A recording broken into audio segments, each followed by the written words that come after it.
Spain is having a housing crisis. It's gotten so bad that even the New York Times is talking about it. Rent prices in urban areas just keep going up, and people are looking around for someone to blame.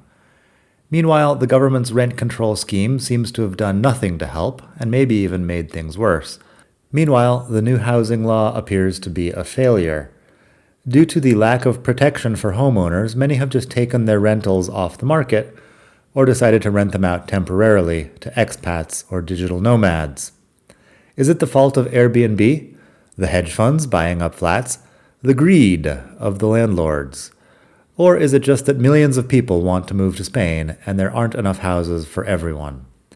Today, we're going to talk about the housing crisis in Spain. Long story short, it's complicated. Hey everybody, it's Daniel. Welcome back to Spain to Go, the best podcast in the entire multiverse for all things Spain. This is episode 109 about the housing crisis and the national blame game. Speaking of national blame games, last week we had a big blackout. You might have heard about it. I was recording the previous episode of this podcast. When I finished recording, I realized that my power had gone out, so I closed the laptop and went outside. It turned out to be that all of Spain was without power for the rest of the day. We're talking about 12 hours. The lights came on at my house just before midnight, and that's from around 12 in the morning, and it was quite an event. Since then, we're talking about who to blame here in Spain for the power outage. The word in Spanish is apagón, if you would like. The government says that it is probably not a hacking situation from any sort of foreign actor, and that it's definitely not the fault of renewable energy. Some of the smarter commentators seem to be saying that it's probably the fault of renewable energy, and the government just doesn't want to admit it. The government is fully committed to renewables and doesn't want to say anything bad about how this might possibly make the electrical grid less stable. I don't know anything besides what I've read, so the official story is they are investigating all hypotheses and will probably get back to us, I don't know, in 2 years about what actually happened. In the meantime, plenty of speculation and people playing the blame game. But back to the housing crisis. Let's talk about my adventures with Spanish real estate. A few weeks ago, there was a huge racket in the hallway outside my door. Nothing unusual about that. Barcelona is a noisy city. But I happened to be leaving the house a few minutes later and found that one of the neighbors was out there with a locksmith and that they were changing the locks on the studio next door. A few days ago, they kicked the Okupas out, explained the elderly neighbor, and now the bank is taking back their properties. I'd been told that the people living in the studio were Okupas, squatters as we know them in English, but I'd only seen them a couple of times. They seemed like normal people, unproblematic. That was just after we had moved in. I later went to the meeting of the Comunidad de Vecinos, the homeowners association, mostly because as a new homeowner I just assumed that I had to. The meeting was held in Catalan. I had never been to such a thing before, and I was bored almost to tears for over 3 hours. But what I learned was that an investment fund of some kind owned a lot of flats in the building and had gone bankrupt, leaving some of the places empty and some with tenants. Spanish law does a lot to protect people from being evicted from where they live, and I think that's a good thing. In the case of a bankrupt investment fund owning your rental flat, I suppose there's no one to really kick you out anyway. Now, a year and a half after we moved in, some other fund had bought the assets and was taking an interest in our building. So they had evicted the Okupas and were changing the locks, hence the noise in the hallway. Revenge of the Okupas. A few days after the changing of the locks, on Saturday afternoon, I was lounging on the sofa with a copy of Ulysses S. Grant's personal memoirs, as one does, and there was a huge racket in the hallway outside my door. Whatever. Barcelona is a noisy city. I ignored the heavy pounding for a few minutes, but it didn't go away. Eventually, I got up and looked through the peephole. Some guy with a crowbar was trying to force the door of the studio, the same one they had changed the locks on a few days before. Well, that was strange. After a brief consultation with my wife Morena, I decided it was probably better to call the police and let them sort things out. I dialed 012 and explained the situation. They said they would pass my complaint along to the competent branch of law enforcement. And a few minutes later, I got a call back from the Mossos d'Esquadra, the Catalan regional police force. In the meantime, I had spoken to the Crowbar people. It was a guy and a lady, and the lady claimed they were the ones who lived there. I wasn't sure. I'd seen the previous people once or twice a year before, and wasn't sure this was them, but maybe it was. Anyway, the Crowbar seemed a bit suspicious. A few minutes later, the Mossos showed up, 3 plainclothes guys, one with a radio. The Crowbar people had started moving things out of the little studio. The Mossos spoke with them, and then the oldest of the 3 came and explained the situation to me. They say they're the previous occupants and that they're just back to pick up their furniture. We can fine them for the damage to the door, but that's it. And in a very abbreviated version, that's what happened. The Crowbar people put all their furniture in a van and left. I don't know if the Mossos fined them in the end. A few days after that, and with another huge racket, some workers came in and changed a bunch of doors in our building to huge, thick security doors, hopefully crowbar-proof. The real estate struggle in Barcelona. A couple of years ago, I wrote about Okupas in Spain, and it's time for a bit of an update. I promise we're getting around to the general housing crisis. This is all part of it, because the whole squatting issue had been in the news in those days. Some protests and counter-protests in one of the nicer areas of Barcelona had been reported in La Vanguardia. On one side, apparently, it was some young squatters making a political statement, and on the other, people from the Desokupa company and associated right-wing groups performing what I took to be a publicity stunt in order to get some free advertising. All this was in the run-up to the 2023 municipal election and was soon out of the news cycle. After that writing, I heard that the judges had finally ordered the youngsters out of their abandoned building and that City Hall had bought the land in order to build a park. El Cubo, as the squat was called, was being demolished. The owner of Desokupa, a company that will get rid of squatters for a fee, appears in the news from time to time, offering self-defense classes to police officers, for example, or taking out large billboard advertisements attacking Prime Minister Pedro Sanchez. The whole Okupa issue gets pretty political, and as a card-carrying member of the exhausted majority, I try my best to avoid such topics. I'm just happy to be an upwardly mobile immigrant and not one of the squatters. The housing crisis in Spain. The Okupa issue is just one part of a larger housing crisis that's been brewing in Spain for the last few years. In fact, I'm tempted to say that there's never been a dull moment in Spanish real estate in the 20-plus years I've lived here. From 2004 to about 2008, there was the euphoria of the real estate boom. Euphoria, of course, for those who could afford to buy houses. I was an illegal immigrant at the time, and when a coworker said he hoped to someday sell his 2-bedroom flat in our working-class neighborhood for 750,000 euros, I thought he was out of his mind. As it turns out, I was right. Soon the crisis hit, unemployment was over 20%, and people with variable rate mortgages were up to their necks in debt and unable to sell, because nobody was buying. In those days, I was seeing flats for sale at 50,000 euros, if you were willing to live in a neighborhood in the south of Madrid like Vallecas or Usera. Some friends trying to sell had no offers for 3 years. I wrote quite a bit about that whole thing in my Great Recession article. That's also on the podcast. Episode 22, Revisiting the Great Recession, is what that one is called.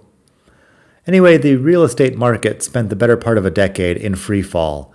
To give you some idea, in February of 2014, I rented a 2-bedroom apartment near Plaza Castilla in Madrid for 600 euros a month. 3 years later, when it was time to renew the contract, the landlord upped it to 630, and I felt like I was getting screwed. But within a few months, prices started rocketing back up. Soon, my 630 euro flat started to seem like a really good deal.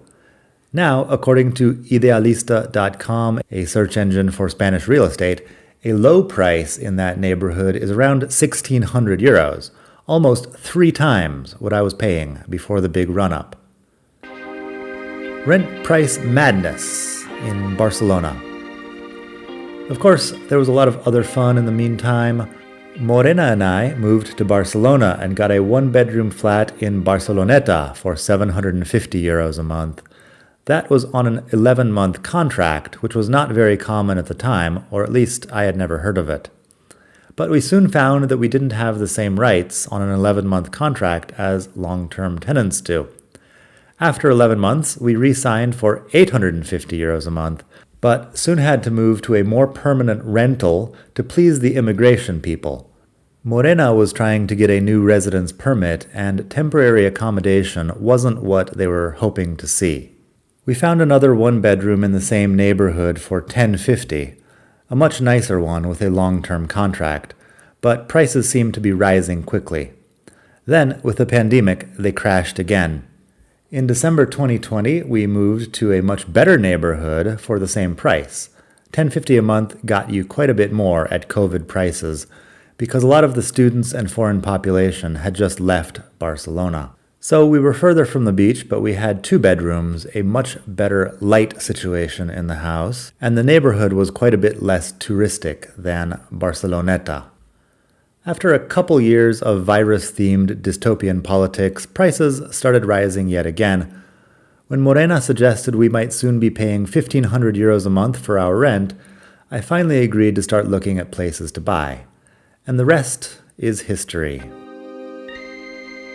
When we bought our current flat, a process I describe in episode 58 of this podcast, we knew that it wasn't in the best possible neighborhood, and that squatters might be an issue. But it was what we could afford, and also, squatters are an issue almost everywhere in Spain, and we had been told that they mostly occupy bank-owned properties. How they know which properties are bank-owned, I'm not sure.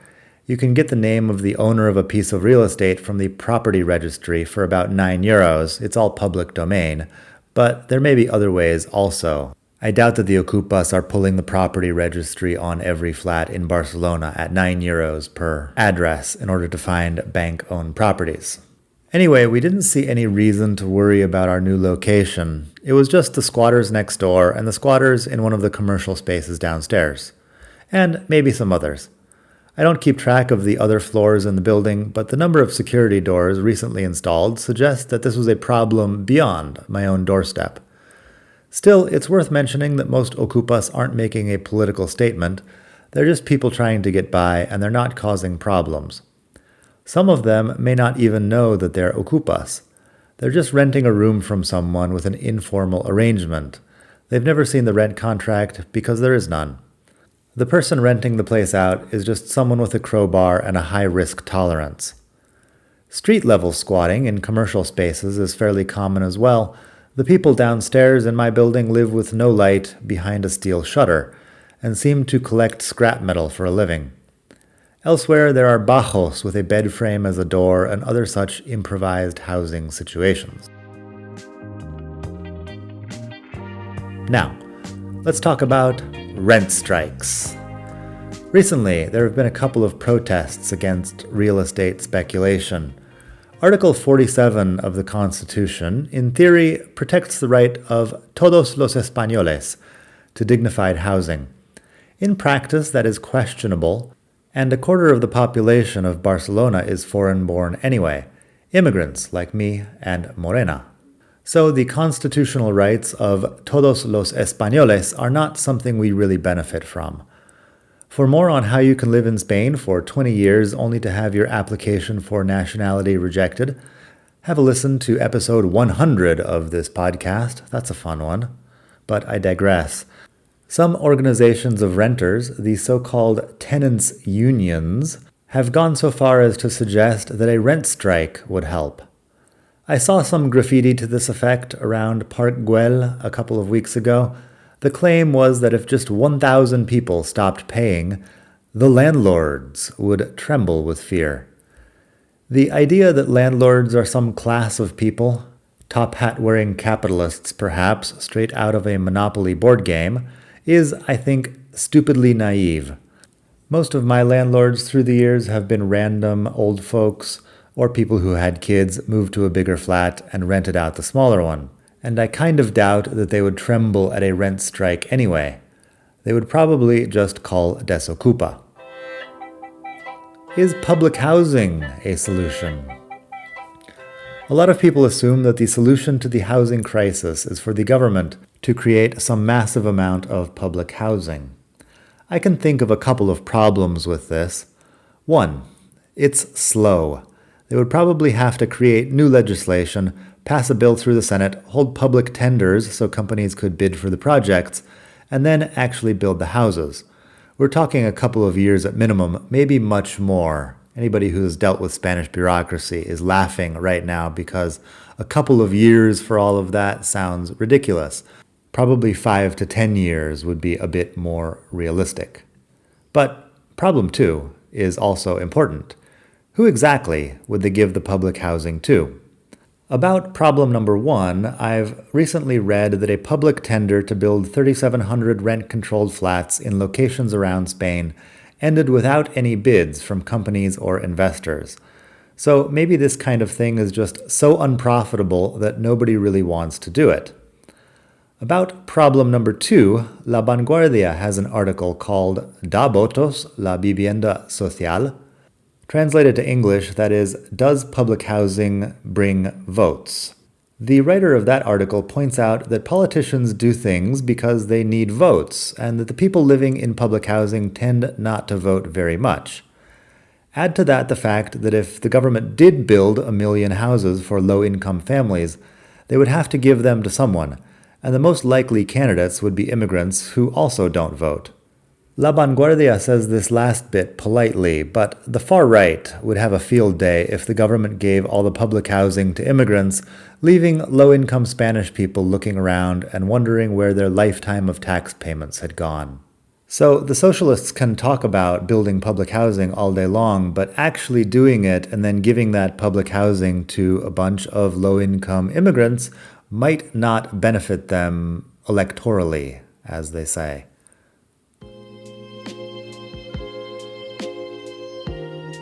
Are hedge funds to blame for the housing crisis? Barcelona has recently suggested that it is going to ban Airbnbs from operating. Not now, but in a few years. As I've said repeatedly on here, I take these things with a grain of salt. There's quite a gap between what the government wants to do, the laws they can actually pass, and the laws that they're willing or able to enforce. So maybe an Airbnb ban will help, or not. Meanwhile, people are starting to blame hedge funds for buying up flats and raising the prices.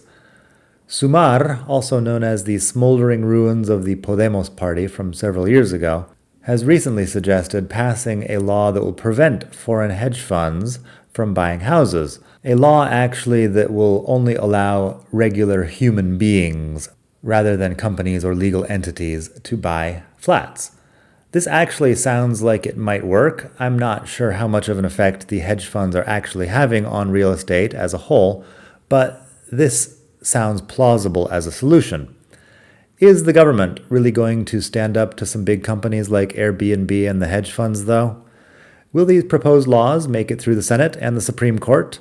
Will the European Union find some way to object? Perhaps, but only time will tell. Buying versus renting in Spain. I've talked about my situation here, but if you're a younger Spanish person, you're probably not moving out of your parents' house until around age 30. And one of the main reasons is housing.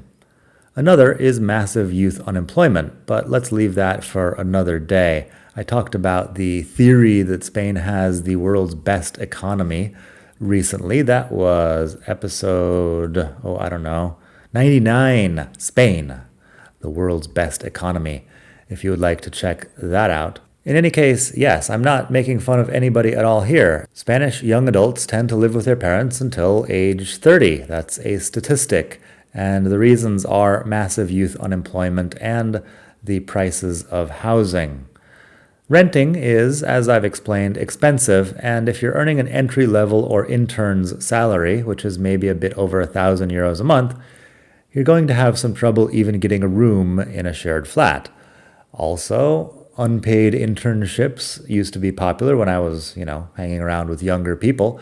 And in that case, you're just working for the experience, maybe for a couple of years, and there's no way to pay rent on experience. So, it is kind of a big issue for younger Spanish people. And buying a house isn't an easy solution either. Most Spanish people own their homes. Renting is a bit of a sideshow to the real estate market. But the prices are going up for home buyers as well, just not as steeply. And let's do the math. The math that I found out about when I bought my place. It's not super easy to buy a house. If you need to get together 20% for a down payment, plus a few percent for an agency fee, plus another 6 to 13% for taxes, depending on your autonomous community, you had better start saving your nickels when you're about 10 years old. Otherwise, you can hope your parents give you the money. But unless your parents happen to be members of the top hat-wearing capitalist class, you might be out of luck. Who caused the Spanish housing crisis? That is indeed the million-dollar question. This was originally supposed to be a gentrification article, but I think the Spanish housing crisis is much bigger than just gentrification. It's happening not in one neighborhood, but almost everywhere in Spain. Also, I'm unconvinced by gentrification to begin with. That is another story as well that I will tell some day. Either way, I understand the basic need to blame someone. Depending on where you're at, personally or politically, you may be more comfortable blaming one group or the other for the increase in housing prices. Maybe you blame the socialists in the government, or the hedge funds, or capitalist greed, or the expats with their expensive oat milk lattes. I think these things are quite complex, and it's not the fault of any one group of people. According once again to Idealista, the Spanish real estate search engine, the available supply of housing has actually increased a bit recently, but it's nowhere near enough to keep up with demand. So until the government can take some sort of effective action, or millions of new houses can be built, I guess things aren't going to get much better. But that doesn't lend itself to the creation of a simple slogan or an internet meme. Perhaps we should just muddle through as we've always done. How's that for a bumper sticker? That's about all I've got for today. I hope you enjoyed this episode. Shout out to Ellie at the gym. Ellie at the gym convinced me to add sections to these podcast episodes. Ellie is a podcast producer himself. You can listen to his podcast, In the Red Corner, about the intersection of martial arts with conservative politics, if you're into that kind of thing. Ellie produces, I guess it's a friend of his who is actually speaking on there. I might write an article about the blackout that we had last week when there's more information. I don't know. It seems to be another multifaceted issue where there's probably 20 different factors to blame, and it's difficult to just find one scapegoat. But I also understand that 20 different factors to blame is not a very interesting headline, so I haven't written it yet. You can support this podcast at expatmadrid.com/donate. I appreciate it. Any amount from €3 to however much you would like to donate is great. expatmadrid.com/donate. If you donate, I will give you a shout out here on the podcast. And while you're over on the page, expatmadrid.com/donate, send me a question or something that you would like me to talk about. I can't come up with content about anything, but I will try. If it's something I think I might be able to create an interesting episode about, I am willing to hear your suggestions. Other than that, I've got a channel on YouTube, Learn Spanish with Daniel. Go over there and like a few videos. Watch the videos and then like them. Subscribe to the channel. I don't know.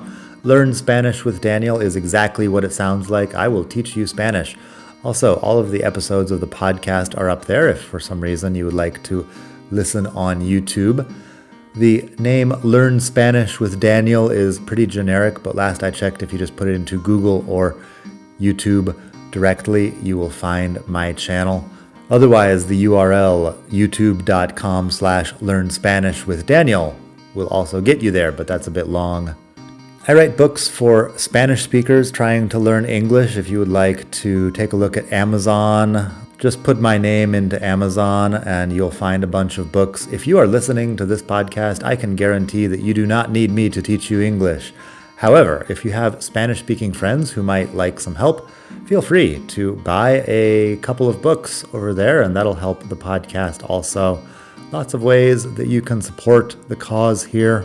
Anyway, I hope you have a great day wherever you are in the world, and we will talk soon. Thanks for listening, and hasta la próxima. Bye.